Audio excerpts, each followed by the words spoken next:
ಮಹಾದೇವಿ ಅಮ್ಮ ಶ್ರೀ ಚಕ್ರವಾಸಿನಿ ಮಹಾದೇವಿ ಅಮ್ಮ ಶ್ರೀ ಸಿಂಹವಾಹಿನಿ. ವಯಸ್ಸಿನಲ್ಲಿ ದೊಡ್ಡವನಾದರೂ ನಾನು ನಿನ್ನ ನೋಡಿದ್ರೆ ಕೈ ಮುಗಿಬೇಕು ಅನ್ಸುತ್ತೆ. ನಿಮ್ಮ ಮನಸ್ಸಿಗೆ ತೃಪ್ತಿ ಸಿಗೋದಾದ್ರೆ ಅದು ತಾಯಿಗೂ ಸಂತೋಷವೇ.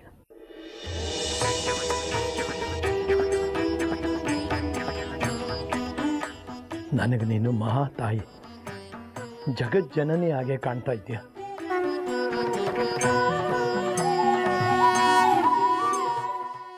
ಈಗ ನಾನೇನ್ ಮಾಡ್ಲಿ ನಿಮ್ ಕಷ್ಟಕ್ಕೆ?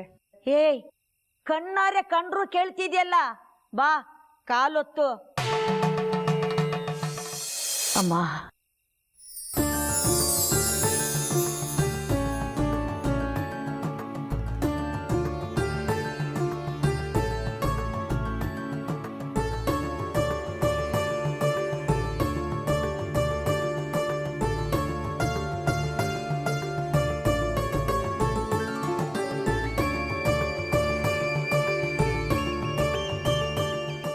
ಪರವಾಗಿಲ್ಲ, ಸೇವೆ ಮಾಡೋದನ್ನು ಕಲ್ತಿದೀಯ. ಯಾವತ್ತಾದ್ರೂ ಅಪ್ಪ ಅಮ್ಮನ ಸೇವೆ ಮಾಡಿದೀಯಾ? ಸೇವೆ ಮಾಡೋದಕ್ಕೆ ಅಪ್ಪ ಅಮ್ಮನೇ ಆಗಿರ್ಬೇಕಿಲ್ಲ.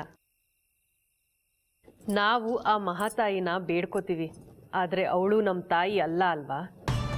ಹಾಗೆಲ್ಲ ಅನ್ಬಾರ್ದು, ತಪ್ಪಾಯ್ತು ಅಂತ ಕೆನ್ನೆ ಹೊಡ್ಕೋ. ಜಗಜ್ಜನನಿ ಅವಳು. ಯಾರು ಇಲ್ವಾ ನಿನಗೆ? ಅನಾಥೇನಾ? ಬೀಜ ಇಲ್ಲದೆ ಗಿಡ ಮರಗಳಿಲ್ಲ, ಬಿಂದು ಇಲ್ಲದೆ ಸೃಷ್ಟಿ ಇಲ್ಲ.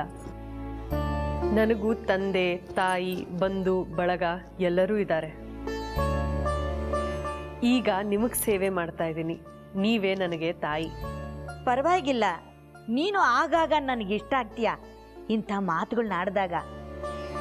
ನನ್ನ ಪುಣ್ಯನಮ್ಮ, ನಿಮ್ಮ ಮನಸ್ಸಿಗೆ ನಾನು ಹಿಡಿಸಿದ್ದು ನನ್ನ ಭಾಗ್ಯ.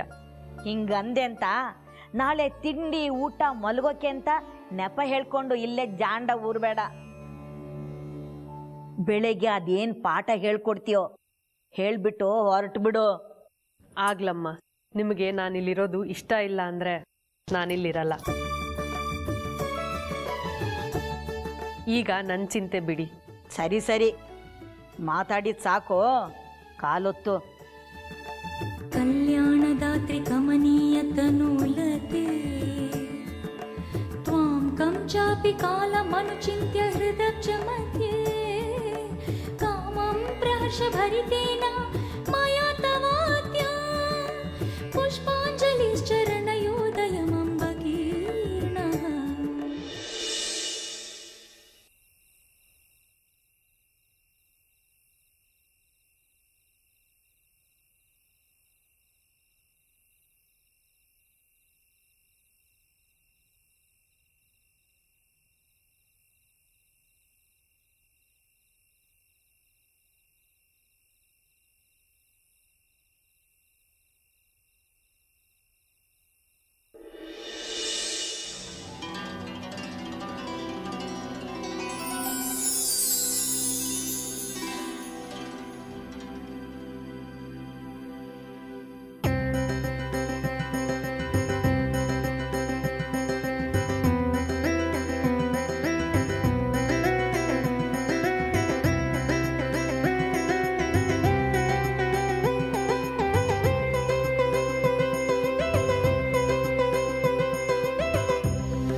कराग्रे वसते लक्ष्मी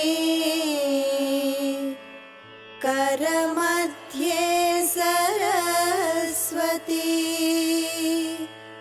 करमूले स्थिते गौ प्रभाते करदर्शनम् उत्तिष्ठोत्तिष्ठ गोविन्द उत्तिष्ठ गरुडध्वज उत्तिष्ठ कमलाकान्ता त्रैलोक्यं मङ्गलं कुरु ಕೌಸಲ್ಯಾ ಸುಪ್ರಜಾ ರಾಮಪೂ ಆಗ್ಲೇ ಎದ್ಬಿಟ್ಟಿದ್ದೀರಿ? ಸ್ನಾನ ಕೂಡ ಆಯ್ತಾ ನಿಮ್ದು? ಎಲ್ಲ ಮುಗಿಸ್ಕೊಂಡೆ ಅಡುಗೆ ಮನೆ ಸೇರಿರೋದು ನಾನು. ನಿಮಗೂ ಕಾಫಿ ತರಿಸ್ಲಾ? ಬೇಡ, ನಾ ಆಮೇಲೆ ಕುಡಿತೇನೆ. ನಮ್ಮ ಶೇಖರಿ ಪ್ರತಿದಿನ ಬೆಳಿಗ್ಗೆ 4 ಗಂಟೆಗೆ ಎದ್ದು ತಾನೇ ನೀರು ಉರಿ ಹಾಕಿ ಸ್ನಾನ ಸಂಧ್ಯಾ ವಂದನೆಗಳೆಲ್ಲ ಮುಗಿಸಿ ಹೊರಟು ಬಿಡ್ತಾನೆ ನೋಡಿ. ಅಲ್ಲಿ ಅಮ್ಮನವ್ರಿಗೆ ನೈವೇದ್ಯಕ್ಕೆ ಸಿದ್ಧ ಆಗ್ಬೇಕಲ್ಲ. ಮಹಾತಾಯಿ ಸೇವೆ ಆಗ್ಲೇಬೇಕಲ್ವಾ? ಉದ್ಯದ್ಭಾನು ಸಹಸ್ರಾಭಾ ಚತುರ್ಬಾಹು ಸಮನ್ವಿತಾ. ಉದ್ಯದ್ಭಾನು ಸಹಸ್ರಾಭ ಚತುರ್ಬಾಹು ಸಮನ್ವಿತಾ. ರಾಗಸ್ವರೂಪ ಪಾಷಾಢ್ಯ ಕ್ರೋಧಾಕಾರಾಂಕುಶೋಜ್ವಲ. ರಾಗ ಸ್ವರೂಪ ಪಾಷಾಢ್ಯ ಕ್ರೋಧಾಕಾರಾಂಕುಶೋಜ್ವಲ. ಮನೋರೂಪೇಕ್ಷ ಕೋದಂಡ ಪಂಚತನ್ಮಾತ್ರ ಸಾಯಕ. ಮನೋರೂಪೇಕ್ಷು ಕೋದಂಡ ಪಂಚತನ್ಮಾತ್ರ ಸಾಯಕ. ನಿಜಾರುಣ ಪ್ರಭಾಪೂರ ಮಚ್ಚದ್ ಬ್ರಹ್ಮಾಂಡ ಮಂಡಲ. ನಿಜಾರುಣ ಪ್ರಭಾಪೂರ ಮಜ್ಜದ್ ಬ್ರಹ್ಮಾಂಡ ಮಂಡಲ. ಲಲಿತಾ, ನಿನ್ನೆ ರಾತ್ರಿ ಎಂಥ ಕನಸು ಅಂತ್ಯ. ಸರ್ವಾಲಂಕಾರ ಭೂಷಿತರಾದ ಅಮ್ಮನವರು, ಸಾಕ್ಷಾತ್ ಅಮ್ಮನವರು ಕನಸಲ್ಲಿ ಕಾಣಿಸ್ಕೊಂಡ್ರು. ನನಗೂ ಅದೇ ಕನಸು ಕಣ್ರಿ. ಆ ಮಹಾತಾಯಿ ದರ್ಶನ ಕೊಟ್ಟ ಹಾಗೆ, ನನ್ನ ಜೊತೆನಲ್ಲಿ ಇದ್ದ ಹಾಗೆ, ನನಗೆ ಧೈರ್ಯ ಹೇಳ್ದ ಹಾಗೆ. ಹೌದಾ? ಅಪ್ಪನ್ ಕೇಳಬೇಕು ಇದರ ಅರ್ಥ ಏನು ಅಂತ. ಆ ಮಹಾತಾಯಿ ಕನಸಿನಲ್ಲಿ ಬಂದ್ಲು ಅಂದ್ರೆ ಎಲ್ಲ ಶುಭಾನೇ ಅಲ್ವೇನ್ರಿ? ಅದ್ಯಾವ ಕಾರಣನೋ ಏನೋ ನಿನ್ನೆ ರಾತ್ರಿ ಆ ಮಹಾತಾಯಿ ನನ್ನ ಕನಸಿನಲ್ಲಿ ಬಂದಿದ್ಲು. ಸತ್ಯ ಏನು ಗೊತ್ತಾ? ಏನೋ ವಿಶೇಷವಾದ ಕೃಪೆ ತೋರಿಸ್ತಾ ಇದ್ದಾಳೆ ಆ ಮಹಾತಾಯಿ ನಮ್ಮ ಮನೆ ಮೇಲೆ. ಅದೇನೋ ಅಷ್ಟು ನಂಬಿಕೆಯಿಂದ ಹೇಳ್ತಿದ್ದೀರಿ? ನಿನ್ನೆ ರಾತ್ರಿ ನನ್ನ ಕನಸಲ್ಲೂ ಅಮ್ಮನವ್ರು ಕಂಡ್ರು. ಅವಳ ಆರಾಧನೆ ನಡೀತಾ ಇತ್ತು. ಏನೋ ಒಂದು ರೀತಿ ಆನಂದ. ಕನಸೋ ನನಸೋ ಅಂತ ಒಂದು ತಿಳಿಲಿಲ್ಲ. ಇವತ್ತಿಗೆ ಇಷ್ಟು ಸಾಕು. ಹೇಳ್ಕೊಟ್ಟಿದ್ದನ್ನ ಪ್ರತಿದಿನ ಅಭ್ಯಾಸ ಮಾಡ್ಕೊ. ಆಗ್ಲಿ ಟೀಚರಮ್ಮ, ನಿಮ್ಮನ್ನೊಂದು ಪ್ರಶ್ನೆ ಕೇಳಲಾ? ಕೇಳು. ಅನುಮಾನಗಳನ್ನ ಕೇಳಿ ಪರಿಹರಿಸ್ಕೊಳ್ಳೋದು ಒಳ್ಳೆ ವಿದ್ಯಾರ್ಥಿಯ ಲಕ್ಷಣ. ಅಮ್ಮನವರು ಕನ್ಸಲ್ ಕಾಣಿಸ್ಕೊಂಡ್ರೆ ಏನರ್ಥ? ಅದಕ್ಕೆ 2 ಅರ್ಥ. ಒಂದು, ನೀನ್ ಅವ್ರನ್ನ ತುಂಬಾ ಸ್ಮರಿಸ್ತಿದ್ಯಾ, ಅಥವಾ ಅವ್ರು ನಿನ್ನ ತುಂಬಾ ನೆನಪಿಸ್ಕೋತಾ ಇದ್ದಾರೆ. ಆದ್ರೆ ಈ ಪ್ರಶ್ನೆನ ಯಾಕೆ ಕೇಳಿದೆ? ಕನ್ಸಲ್ಲಿ ಅಮ್ಮನವರು ನನ್ನ ಪಕ್ಕದಲ್ಲೇ ರಂಗನಾಥ ಸ್ವಾಮಿ ಥರ ಮಲ್ಕೊಂಡಿದ್ರು, ಅದಕ್ಕೆ ಕೇಳಿದೆ.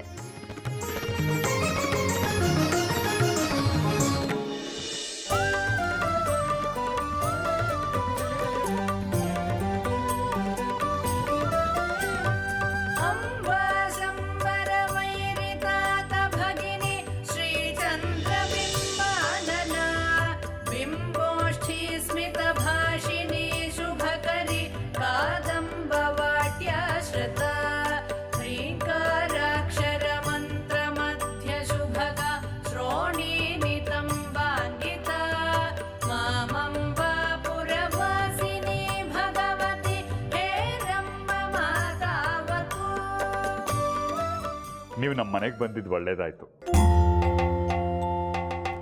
ನಾನು ಅಮ್ಮನವ್ರ ಪ್ರಸಾದದ ಸೇವೆಗೆ ಹೊರಡಬೇಕು. ಬರ್ತೀನಿ. ಲಲಿತಾ, ಅವ್ರಿಗೂ ಕಾಫಿ ಕೊಡು. ತಿಂಡಿ ತಿಂದೆ ಹೊರಡಬೇಡಿ.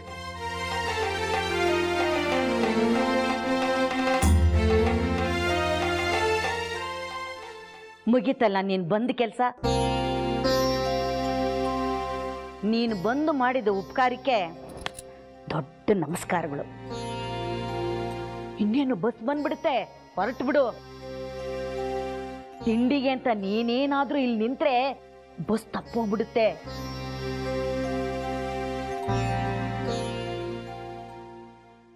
ನಗು ಅಂತದ್ ಏನಿತ್ತು ನಾನು ಹೇಳಿದ್ರಲ್ಲಿ? ನಾನು ಏನ್ ಹೇಳಿದ್ರು ಎಲ್ಲದಕ್ಕೂ ನಗ್ತಾಳೆ.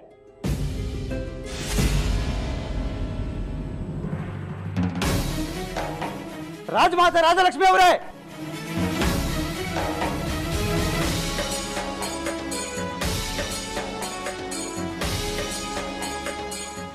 ಇಷ್ಟು ವಯಸ್ಸಾಗಿದೆ ನಿಮಗೆ, ಹಿರಿಯರು, ಧರ್ಮ ಕರ್ಮ ಗೊತ್ತಿರೋರು, ಯಾಕ್ರಿ ಇಂಥ ಕೆಟ್ಟ ಬುದ್ಧಿ ನಿಮಗೆ? ಕೊಂಕಣ ಸುತ್ತಬೇಡ, ಅದೇನು ಅಂತ ನೇರವಾಗಿ ಹೇಳು. ಈ ಜಾಜಿ ಬೆರಳಿಗೆ ನಾನು ಮದುವೆ ಉಂಗುರ ತೋರಿಸಿದ್ದೆ, ಅದು ನೀವೇ ಅಂತ ತೆಗೆಸಿದವರು? ಹೌದು, ನಾನೇ ತೆಗ್ಸಿದ್ದು. ಏನಿವಾಗ? ಅದನ್ನ ರೀ ಧರ್ಮ ಕರ್ಮ ಅಂದಿದ್ದು. ಗಂಡು ಒಂದ್ಸರಿ ತೊಡ್ಸಿದ ಮದುವೆ ಉಂಗುರನ ನೀವು ಹೇಗ್ರಿ ತೆಗಿಸ್ತೀರಾ? ನಿಮಗೆ ಏನ್ರಿ ಹಾಕಿದೆ ಆಗ ತೆಗ್ಸೋದಕ್ಕೆ? ವಯಸ್ಸಿಗೆ ಬಂದಿರೋ ನನ್ನಂತ ಯುವಕನಿಂದ ಈ ಜಾಜಿ ಉಂಗುರ ತೋರಿಸ್ಕೊಂಡ್ರೆ ನಿಮ್ಗೇನ್ರಿ ಕಷ್ಟ? ಏನಾಗ್ಬೇಕೀಗ ಅದನ್ನ ಹೇಳು. ಸುಮ್ಮನೆ ಕಿರ್ಚ್ಕೋತಿರ್ಬೇಡ. ಒಳಗಾಗ್ತಾರೆ ನಿಮ್ಮನ್ನ. ನನಗೆ 36 ವರ್ಷ, ಇದು ಸತ್ಯ. ಅವಳಿಗೆ 18 ವರ್ಷ. ನಾನೆಲ್ಲ ವಿಚಾರಿಸ್ಕೊಂಡಿದ್ದೀನಿ. ನಾವು ಮದುವೆ ಆಗೋದಕ್ಕೆ ಯಾವ ಒಡ್ಡಿ ಆತಂಕನೂ ಇಲ್ಲ. ಪೊಲೀಸರು ಒಳಗಾಕಿದ್ರೆ ಗೊತ್ತಾಗುತ್ತೆ ನಿಮಗೆ ಕಾನೂನು ಏನು ಅಂತ. ಕಾನೂನಿನ ಪ್ರಕಾರ ನೀವು ಮಾಡ್ತಾ ಇರೋದು ಅಪರಾಧ. ಯಾವ ಪ್ರಕಾರನೇ ಹೋದ್ರೂ ನಿಂದೆ ಅಪರಾಧ, ನಂದಲ್ಲ. ರೇ, ಮನೇಲಿ ಯಾರಾದ್ರೂ ಗಂಡಸರಿದ್ರೆ ಕರೀರಿ, ಅವ್ರ ಹತ್ರ ಮಾತಾಡ್ತೀನಿ. ನಿಮ್ಮಂತ ಹೆಂಗಸರ ಜೊತೆ ಮಾತಾಡಿ ಪ್ರಯೋಜನ ಇಲ್ಲ. ಯಾರು ಇದ್ದೀರಿ ಈ ಮನೇಲಿ ಗಂಡಸು ಅನ್ಸ್ಕೊಂಡವ್ರು? ಯಜಮಾನ್ರು. ಗಂಡಸರು ಯಾಕೋ ಬೇಕು ನಿನ್ನ ಪ್ರಶ್ನೆಗಳಿಗೆ ಉತ್ತರ ಕೊಡೋದಕ್ಕೆ? ನಮ್ಮ ಅತ್ತೆ ಈ ಮನೆ ಯಜಮಾಂತಿ, ಅವರೇ ನಿನ್ನ ಪ್ರಶ್ನೆಗಳಿಗೆ ಉತ್ತರ ಕೊಡ್ತಾ ಇದ್ದಾರಲ್ಲ. ನಾನು ವಿಧವಾಗಿ ಬಿಡಿಸಿ ಹೇಳಿದ್ರು ನಿಮ್ಗೆ ಅರ್ಥ ಆಗ್ತಿಲ್ಲ ಅಲ್ಲ? ಹೊರಟ ಮಾಡ್ತೀರಾ? ನೋಡಿ ಏನು ಮಾಡ್ತೀನಿ ಅಂತ. ಈಗ ನಡಿ ಚಿನ್ನ, ಈ ದುಷ್ಟ ಜಗತ್ತಿನಲ್ಲಿ ನಮ್ಮ ಪ್ರೀತಿ ಯಾರಿಗೂ ಅರ್ಥ ಆಗಲ್ಲ. ಈ ಜಾಜಿ ಮಲ್ಲಿಗೆ ಇನ್ಮೇಲೆ ನನ್ನ ಮನೇಲಿರುತ್ತೆ. ರಾಜಮಾತೆ ರಾಜಲಕ್ಷ್ಮಿ ಅವರೇ, ಯಾಕ್ರಿ ಹೊರಟ್ಬಿಟ್ರಿ? ಜಗ್ಗಿ, ನಿಂದು ಜಾಸ್ತಿ ಆಗ್ತಾ ಇದೆ.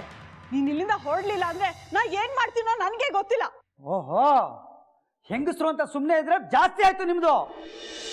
ಜಗ್ಗಿ,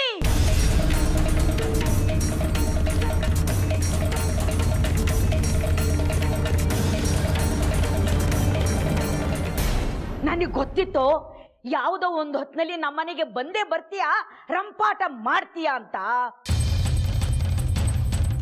ನೋಡು, ಈ ಮಚ್ಚಿನಿಂದ ನನ್ನ ಕುತ್ತಿಗೆನ ನಾನೇ ಕುಯ್ಕೋತೀನಿ.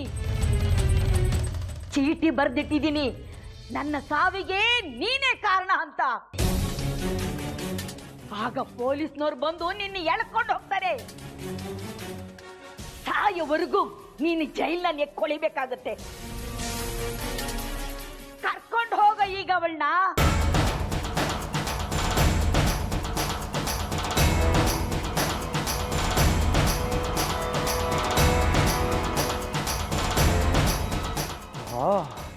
ನೀವೆಲ್ಲ ಮೊದಲೇ ವ್ಯವಸ್ಥೆ ಮಾಡ್ಕೊಂಡು ಸಂಚು ಮಾಡ್ಕೊಂಡಿದ್ದೀರಾ? ಆಯ್ತು, ಈಗ ಕಾಪಾಡ್ಕೊಳ್ಳಿ ಇವಳನ್ನ.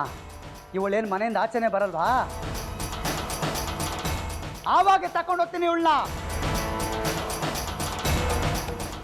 ಆವಾಗಲೂ ಅದು ಹೆಂಗೆ ಮಚ್ಚೆತ್ಕೊಂಡ್ಬಿಡ್ತೀರೋ ಬನ್ರಿ ನೋಡೋಣ. ಅಮ್ಮ, ಹೆದರ್ಕೋಬೇಡ ಚಾಚಿ, ಹೆದರ್ಕೋಬೇಡಮ್ಮ.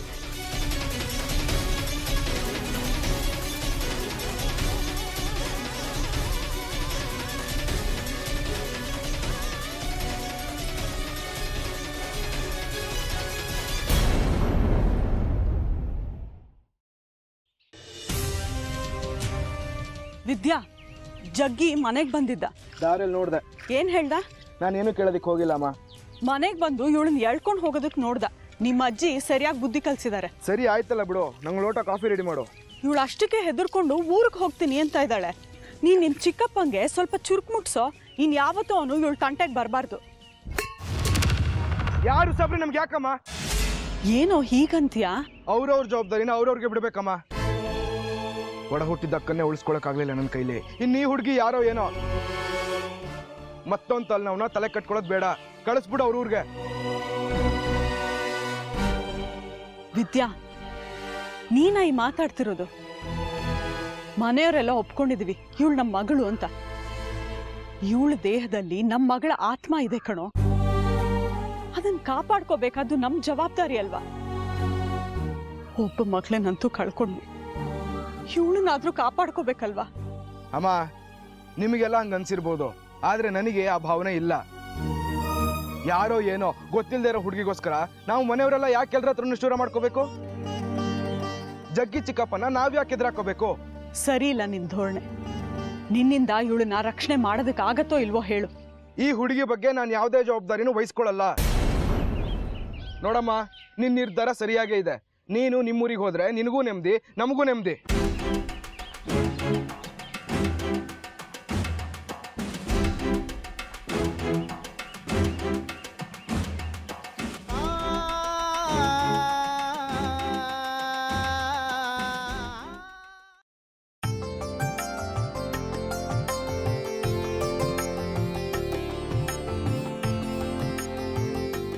ನೀನಿನ್ನು ಹೋಗ್ಲೇ ಇಲ್ವಾ? ಬಸ್ ಇಷ್ಟೊತ್ತಿಗೆ ಹೊರಟೋಗಿರುತ್ತೆ ಬಿಡು. ನೀವು ಹೋಗು ಅಂತೀರಿ, ನಿಮ್ಮ ಮನೆಯವರೆಲ್ಲ ಹೋಗ್ಬೇಡ ಅಂತಾರೆ. ಏನ್ ಮಾಡ್ಲಿ? ಈ ಮನೆಗೆ ಹಿರಿಕ್ಳು ನಾನು ಹೇಳಿದ್ಮೇಲೆ ಅದು ನಡಿಲೇಬೇಕು. ಆಯ್ತು ಬಿಡಿ, ನಿಮ್ಮ ಮನೆಯವ್ರಿಗೆಲ್ಲ ಹೇಳ್ಬಿಟ್ಟು ಹೋಗ್ತೀನಿ. ಅವರಿಗೆಲ್ಲ ನಾನು ಹೇಳ್ತೀನಿ, ನೀನು ಹೊರಡು ಒಂದೇ. ಯಾರ್ಯಾರೋ ಎಲ್ಲೆಲ್ಲಿಂದನೋ ಬಂದು ನಮ್ಮನೆಲ್ಲೇ ಠಿಕಾಣಿ ಹೂಡ್ತಾರೆ.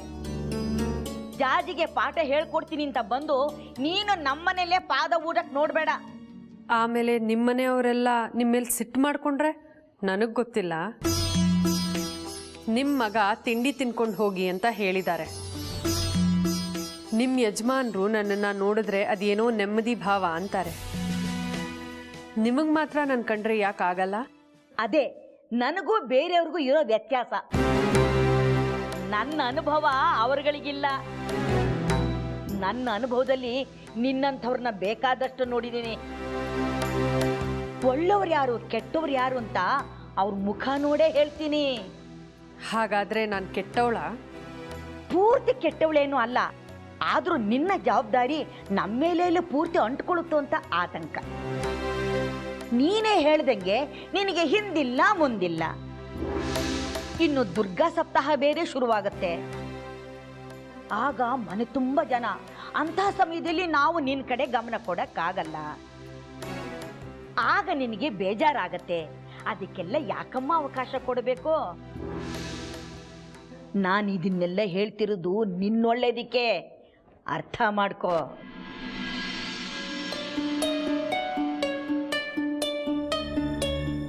ಇನ್ನು ನನಗೆ ಅಪ್ಪಣೆ ಕೊಡಿ. ದ್ವಿತೀಯ ವಿಘ್ನ ಆಗದ ಹಾಗೆ ನಡ್ಕೊಂಡಿದ್ದೀನಿ. ಹೋಗಿ ಬರ್ತೀನಿ. ಆಯಿತು, ಹೋಗಿ ಬನ್ನಿ. ನಮ್ಮ ಜಾಜಿನ ನಿಮ್ಮ ಮಡ್ಲಿಗೆ ಹಾಕಿದ್ದೀವಿ. ಅವಳಿಗೆ ವಿದ್ಯೆ ಬುದ್ಧಿ ಕಲಿಸಿ ಅವಳನ್ನು ಕಾಪಾಡೋದು ನಿಮ್ಮ ಜವಾಬ್ದಾರಿ. ನೀವೇನು ಚಿಂತೆ ಮಾಡಬೇಡಿ.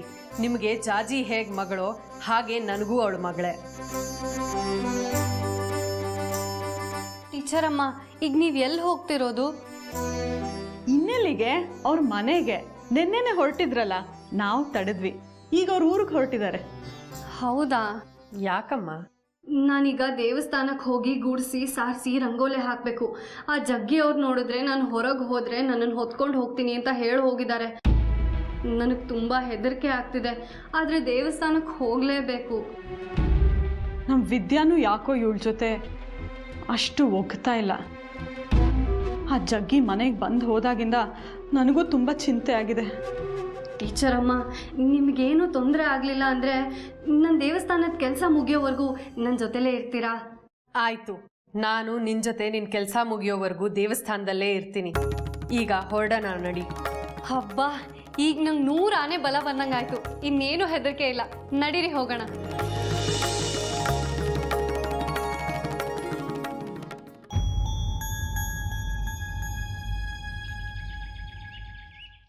ಯಾಕೋ ಇತ್ತೀಚೆಗೆ ತುಂಬ ಹೆದರಿಕೆ ಆಗ್ತಿದೆ ಟೀಚರ್ ಅಮ್ಮ. ಹೆದರ್ಕೋಬೇಡ, ಆ ತಾಯಿ ಎಲ್ಲವನ್ನೂ ನೋಡ್ತಿದ್ದಾಳೆ. ಅವಳು ಯಾವಾಗಲೂ ನಿನ್ನ ಜೊತೆನೇ ಇರ್ತಾಳೆ. ಆ ಮಹಾತಾಯಿನ ನಂಬಿ ಬಂದಿದ್ಯಾ ಅಂದಮೇಲೆ ನಿಶ್ಚಿಂತೆಯಿಂದಿರು. ಅಲ್ಲ, ಮಾತಿಗೆ ಕೇಳ್ತೀನಿ, ಆ ಜಗ್ಗಿ ಆದರೂ ಬೇರೆಯವರು, ಆದರೆ ಅದೇ ಮನೇಲಿರೋ ವಿದ್ಯಾ ಅವ್ನು ಯಾಕೆ ನನ್ನನ್ನು ಅಷ್ಟೊಂದು ದ್ವೇಷಿಸ್ತಾನೆ? ಅವ್ರ ಅಕ್ಕನ ಜೀವ ನನ್ನೊಳಗಿರೋದನ್ನು ಯಾಕೆ ನಂಬಲ್ಲ? ನನ್ನನ್ನು ಶತ್ರು ಹಾಗೆ ನೋಡ್ತಾನಲ್ಲ ಅವನು. ಸಮಸ್ಯೆನೇ ಇಲ್ಲದೆ ಪರಿಹಾರ ಎಲ್ಲಿ? ಈ ಜಗತ್ತೇ ಒಂದು ನಾಟಕ ಸಂತೆ. ಇಲ್ಲಿ ಎಲ್ಲವೂ ನಡಿಬೇಕು. ಮನುಕುಲ ಸೃಷ್ಟಿಯಾದ ಕೂಡಲೇ ರಾಗ, ದ್ವೇಷ, ಸ್ನೇಹ, ಶತ್ರುತ್ವ ಎಲ್ಲವೂ ತುಂಬ್ಕೋತು. ಅವರವರ ಗುಣಗಳಿಗೆ ತಕ್ಕಂತೆ ಅದು ಅವರನ್ನ ಆಡ್ಸತ್ತೆ. ಇದೆಲ್ಲ ಯಾಕೆ? ದೇವ್ರು ಅಂತಿದ್ಮೇಲೆ ಇದನ್ನೆಲ್ಲ ನಿವಾರಿಸಿ ಎಲ್ಲರಲ್ಲೂ ಒಳ್ಳೆ ಮನ್ಸನ್ ಯಾಕೆ ತುಂಬಾರ್ದು? ಜಗತ್ನಲ್ಲಿ ಒಳ್ಳೇದು ಏನು ಅಂತ ಅರ್ಥ ಆಗ್ಬೇಕು ಅಂದರೆ ಕೆಟ್ಟದ್ದು ಏನು ಅಂತಾನೂ ಅರ್ಥ ಆಗ್ಬೇಕಲ್ವಾ? ನಿನಗೆ ಒಳ್ಳೆ ಮನಸ್ಸಿದ್ರೆ ನಿನ್ನ ಶತ್ರುನು ನಿನಗೆ ಹತ್ರ ಆಗ್ತಾನೆ. ಮೊದಲು ಪ್ರೀತಿಸೋದನ್ನ ಕಲಿ. ಅಂದ್ರೆ ಈ ಜಗ್ಗಿಯವ್ರ ತರನಾ? ಅವ್ರಿಗೆ ನನ್ ಕಂಡ್ರೆ ಪ್ರೀತಿ ಅಂತೆ. ಪ್ರೀತಿ ಅಂದರೆ ಗಂಡು ಹೆಣ್ಣು ಪರಸ್ಪರ ಆಸೆ ಪಡೋದಲ್ಲ. ಹಾಗೆ ಆಕರ್ಷಣೆನೇ ಪ್ರೀತಿ ಅನ್ನೋ ಭ್ರಮೆಯಲ್ಲಿ ಬಿದ್ದಿದೆ ಜಗತ್ತು. ಹಾಗೆ ಗಂಡನ್ನ ಹೆಣ್ಣು, ಹೆಣ್ಣನ್ನ ಗಂಡು ಇಷ್ಟಪಡೋದು ಮೋಹ. ಅದರಲ್ಲಿ ಸ್ವಾರ್ಥ ತುಂಬಿರುತ್ತೆ. ಮತ್ತೆ ಪ್ರೀತಿ ಅಂದ್ರೇನು? ತಾಯಿ ಮಗುವನ್ನ ಪ್ರೀತಿಸೋದು, ಹೆತ್ತವರು ಮಕ್ಕಳನ್ನ ಪ್ರೀತಿಸೋದು, ಭಕ್ತರು ದೇವರನ್ನ ನಿರ್ಮಲ ಮನಸ್ಸಿನಿಂದ ಪೂಜಿಸೋದು. ಆಗ ದೇವಾನುದೇವತೆಗಳು ತಮ್ಮನ್ನ ನಂಬ್ದವ್ರನ್ನ ಕಾಪಾಡ್ತಾರೆ. ಒಳ್ಳೆ ಮನ್ಸಿದ್ದು ಏನು ಪ್ರಯೋಜನ ಟೀಚರಮ್ಮ? ನನ್ನ ಸ್ನೇಹಿತೆ ಕೆಂಪಿ ಕೂಡ ಒಳ್ಳೆ ಮನ್ಸಿನವಳೆ. ಅವಳನ್ನ ಆ ದುಷ್ಟ ಪೊಲೀಸಪ್ಪ ಸಾಯಿಸುವಾಗ ದೇವತೆಗಳು ಯಾಕೆ ಬಂದು ಕಾಪಾಡಲಿಲ್ಲ? ಈಗ ನಾನಿರೋ ಮನೆ ಹುಡುಗಿ ಸುಂದ್ರಿನ ಯಾರೋ ದುಷ್ಟರು ಬಲಿ ಕೊಟ್ರಂತೆ. ಆ ಮಹಾತಾಯಿನೇ ನಂಬಿರೋ ಸಂಸಾರ ಇದು. ಅವ್ರ ಮಗಳನ್ನೇ ಕಾಪಾಡಲಿಲ್ಲ ಆ ಮಹಾತಾಯಿ.